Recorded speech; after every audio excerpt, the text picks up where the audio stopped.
Welcome to Retire Now, brought to you by Ways to Love Your Money. I'll be your host today. I'm Katie Steck, and I'm here to talk to you about just that, how to get you retired and stay retired. And I'm going to talk to you about a few of the important things to think about as you're getting near your retirement years so that you can enjoy that retirement and accomplish all your goals without the fear of running out of money. Before I start, I just want to give a quick disclaimer.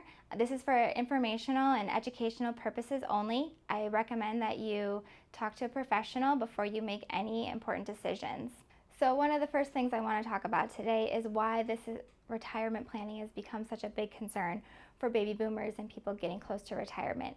And one big reason is because there is a huge pension crisis, not only in California, but around the country. As 78 million baby boomers are expected to retire in the next few years, and that is sooner than a lot of companies and governments expected this many people to be retiring and taking income out of the system.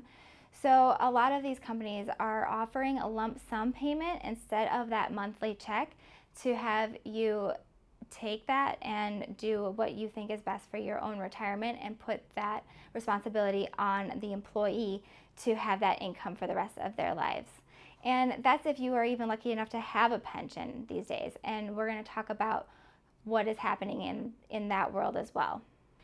Yesterday, when we look at people who retired, and maybe your parents' generation, worked for their employer for 30 plus years. They earned a pension through that employer. The employer made those contributions. They did earn Social Security, and maybe they saved a little bit of additional money to supplement that pension and Social Security for things like vacations and just some family savings, but most of their retirement income was coming from their pension and Social Security funded by their employer and the government. Versus today, when we look at people going towards retirement, more and more people are working for multiple employers. In fact, people coming out of college today are expected to have anywhere from 5 to more careers in their lifetime. So a lot of companies are not offering pensions anymore. There's still Social Security, but it's not making up quite as much of that retirement income need. People are expected to save into their own 401ks and to supplement their retirement, and even save more from their after-tax money just to make sure that they have enough money when they get to retirement. When we look at retirement of yesterday, it used to be that, as I said before, only about a third of your income was really coming from that personal savings. Most of the income that you were receiving was from your employer. 2/3 were from your employer and the government. Versus today, when we look at the same chart, it looks very different. We've got Social Security still making up about a third, and asset income, pension income. But what I'm looking at here is the earnings. If you look at this chart, there's actually 29.6% of people's incomes in retirement today are from earnings. And what does that mean? That usually means that you're working. And if you're working, I don't really consider that being retired. So we want to look at how to get you retired and keep you retired so you can enjoy those retirement years and accomplish your goals. So the one thing you need to think about is, what does your pension look like? Pension income is what everybody wants, whether they have it or not. So if you do have a pension, how long will it last? Could it go down in value? Are you concerned about running out of money? Do you know what the survivorship benefits are? Could you be protected in the event of a health event? What if you don't have a pension? Could you create one with your IRA? These are all the things that we do for our clients to answer these questions. Social Security is the other big part of people's retirement income. So did you know that it actually just started in 1935? Is actually not that old of an institution. In 1935, you were entitled to receive your full retirement benefit at age 65. But do you know what your life expectancy was in 1935? It was actually only 64 and a half. So if you weren't entitled to receive your benefit until 65, that meant that the government wasn't really even expecting you to live into your retirement years. Versus today, with life expectancy at 78 for men and 81 for women and just going up, that benefit, which now full age is 66, 67, is paying out for a much, much longer amount of time. So why are so many people getting close to retirement concerned about running out of money? Well, there's quite a few reasons, but let's look at a few of them. One is that a lot of people don't even have a written retirement plan. They don't know what's going to happen as they get older. Procrastination, a lot of people just put it off, hoping somebody else will do it for them. They don't want to face the problem. And there's a lack of knowledge of what's available. But the big reason is because of the difference between the accumulation phase of retirement and the distribution phase of retirement savings. And so that's what I want to talk about for a minute. So in the first half of your game of life, you're in the accumulation phase. You're probably taking on more risk. You're making systematic contributions as you're working and contributing to the workforce. You are putting money away and saving towards that day of retirement. On the other hand, in the second half of the game of life, you're now in the distribution phase. You've retired, you're not putting any more money in, but your money has to work harder for you. You're probably reducing or eliminating that risk, and you're no longer making systematic contributions, but systematic withdrawals of money from those retirement plans. So what we do well is the distribution phase of retirement. We will show you how you can create that guaranteed income for the rest of your life from your 401k, your IRA, your retirement plans. We can use actuarially show you how long your money will last at very conservative rates and design an income stream that increases every year with inflation. We'll show you how to do an IRA rollover and to create that 100% survivor benefit for you and your spouse, so you don't have to be concerned that your income will drop when one of you pass away. So a big reason why this has become such an area of concern is because life expectancy has gotten so much longer. If you are married and age 65 today, there is actually a 53% chance that one of you will live to age 91. And if you are watching this with your spouse, you can look at each other and decide which one of you that's going to be. But we're in an era today where you could spend more time in retirement than you actually did working. That puts so much stress on those dollars that you put away. So if this is the case and this is a big concern, it might be helpful to map out that retirement income, and so that you can eliminate that worry of running out of money, because you can see every year what you're expecting to have for income. And it's pretty easy if you know what to look for and ask the right questions. So let me just show you some examples of how we do this for our clients. So the first case study that I want to talk about today is a husband and wife. They're both age 65.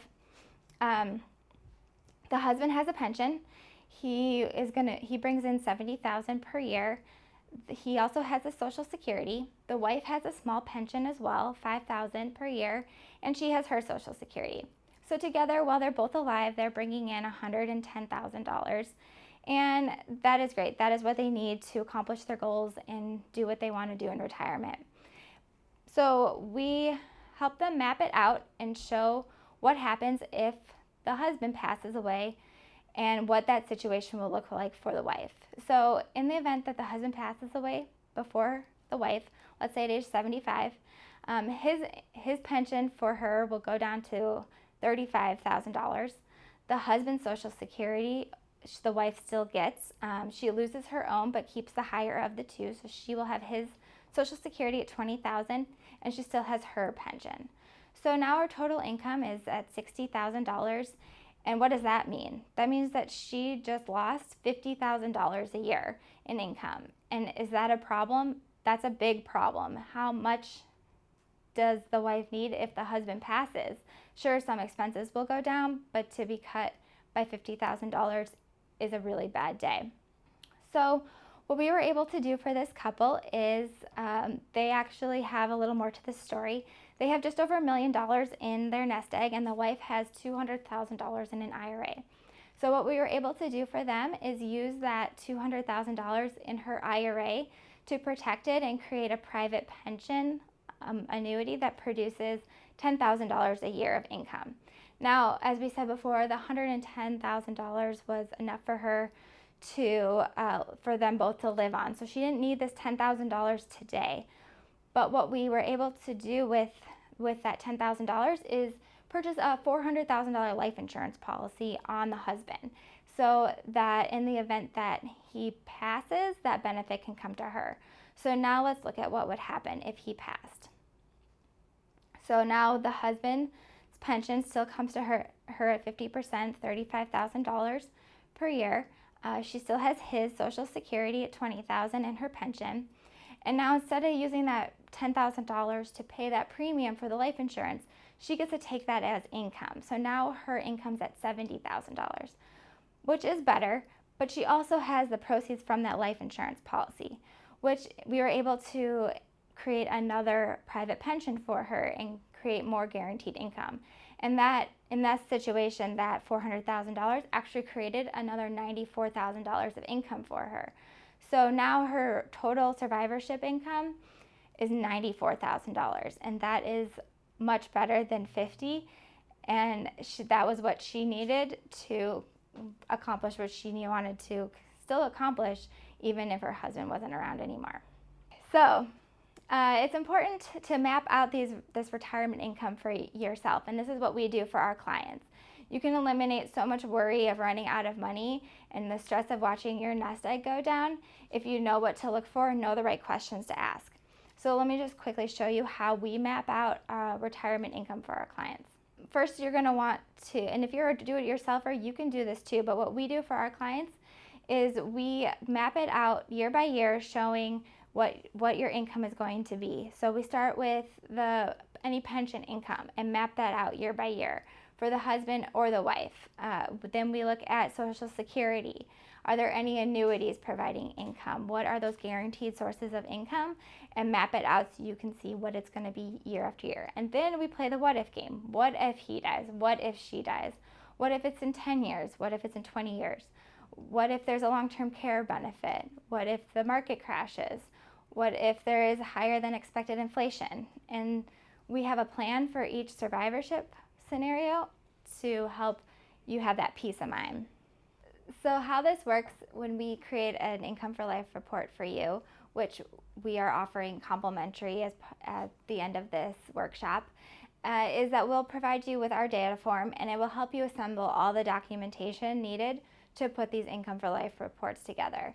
It will ask for your Social Security statement, any pensions that you or your spouse have, any retirement accounts like 401ks, IRAs, TSPs, anything like that, and any other non-IRA account statements like bank accounts, CDs, savings bonds that we can put together to show you the income that you will have today if you retire today.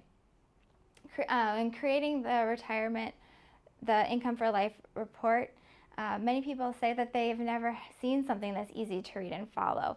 It looks so simple, and when you start to answer the questions you had, where your income will likely come from in your retirement, it gives such peace of mind to our clients. So one more case study I just wanted to go over before we wrap up today. Another couple, a husband and wife, they're your classic do-it-yourselfers. Some of you might relate. They manage their own portfolios. They have parents who've actually recently just gone through a long-term care situation where they've had to spend down assets to take care of them. And they have no desire to have this repeated in their lives. So we want to look at their financial situation. So they have a pretty nice portfolio that they're taking income off of $120,000 per year. The husband has his Social Security of $27,500, and the wife has Social Security of about $20,000. So they have total income right now, while they're both alive and everything's going well, of $167,500. They realize that they have enough income that they need, as long as they don't have to have a spend down of their assets like their parents did. And they would like to leave some of their IRA money to their children. So what we did for them to protect their assets is we applied for a long-term care plan that covers them both for up to $10,000 of long-term care monthly benefit, and this is actually a tax-free benefit. And the nice thing about the long-term care solutions that we look at are that whatever portion that you don't use for that long-term care is paid out as income tax-free to whoever you want as your beneficiary and named in your estate. So this protects each spouse so that they don't have to spend their assets down. It's income that comes in to take care of them. And the premiums are fixed and can never go up. So they are, in this case, we funded this from the husband's Social Security, but you can use a lump sum contribution too. This just gives them that peace of mind that in the event of a long-term care event, that there is money set aside for that care without having to spend down every piece of their assets to take care of one spouse. The last thing I just want to talk about quickly is beneficiary forms and how important it is to check those forms on any of your retirement accounts or your benefits at work. Do you know who your beneficiaries are? A lot of the times years go by and we talk to our clients and they don't even know who's listed as a beneficiary, and this is so important, and I'll talk about that in a second. Do you do an annual beneficiary audit? So you want to look at your old life insurance policies, annuities, your bank IRAs, group life insurance, anything that allows you to list a beneficiary. You're going to want to check this regularly to make sure it's who you want to be. So in the event that you're not here anymore, those assets can go to who you want them to go to. There was a Supreme Court case not too long ago where we call it the Kennedy case. And in this story, there was a husband who had a daughter from a previous marriage, and then he got remarried, and actually they got divorced, and then shortly after he passed away. Well, before he passed away, he redid his estate plan, had everything going to his daughter, and so when he passed away, she took that estate plan, that living trust, to his employer to take his 401k and put it into her name. And she brought in the estate plan and sat down with HR, and just as she was starting to have those things moved over, the ex-wife came in and she said, "Oh no, that money is my money, it's on the beneficiary form." And she said, "Well," and the daughter said, "Well, no, he updated that in his living trust. Those are old documents, his living trust is newer." So this case actually went all the way to the Supreme Court because there are thousands of baby boomers retiring every year, and they know that this is going to come up again. And guess how the Supreme Court ruled? They actually ruled 9-0 in favor of the ex-wife. The beneficiary form trumps all. So make sure that your beneficiary forms are up to date so that you know that your assets are going to who you want them to go to one day. So I just want to wrap up quickly. Your next steps after listening to me here for a few minutes now, please give us a call at our phone number. You can find us at 619-640-2622. We would love to put together an income for life report for you. You also, once you call in, will receive our Retire Now kit. It explains the items that you need to provide, and it will have a copy of a Retire Now book. That gives you a little bit more insight onto what to think about when income planning. Your initial consultation will be complimentary, and we will review everything that you bring in on that data form to put together your income for life report. And you will also be receiving an evaluation form after this. Please fill it out so we know how to follow up. So once you receive your Retire Now kit, it will also have a confidential questionnaire in there and the list of documentation. So please make sure to fill that out thoroughly and bring in all that documentation on your first appointment. So when you meet with us, our commitment to you is that in that first meeting, we will go through all that data collection. We'll go through the confidential questionnaire and all the documentation that you bring in, any personal questions that you have that you need answered. We don't do business on the first appointment, but in the second meeting, our commitment is to have an agenda. Put together that income for life report for you that shows not just your present position and where you are today, but solutions for future projections, so you know what to expect and how to solve any gaps that may come up. And then if you choose to move forward with the plan we put in place, we will help you implement that process. Right now, we are not meeting people in the offices, but we are doing virtual appointments via Zoom. What we ask for you to commit to us is that you show up and keep your appointments. We're incredibly busy. We're very excited to meet with you, but please respect our time because we will respect your time. And bring all of your homework. The most important part of this is seeing where you are today, so we need that good documentation so we can do a good job for you and help you find solutions for your future. And be honest with us. Please tell us how you're feeling and what you're looking for, and give us good feedback because this is your plan, not our plan, and we want to do the best work for you. So thank you so much for spending some time with me today. Just for your reference, this is where we're located. As I mentioned, we're doing all of our appointments virtually via Zoom, but please give us a call. We'd love to connect with you. Hopefully we can have everybody back in our offices soon. We are located in Mission Valley and would love to see you soon. So thank you so much and have a good day.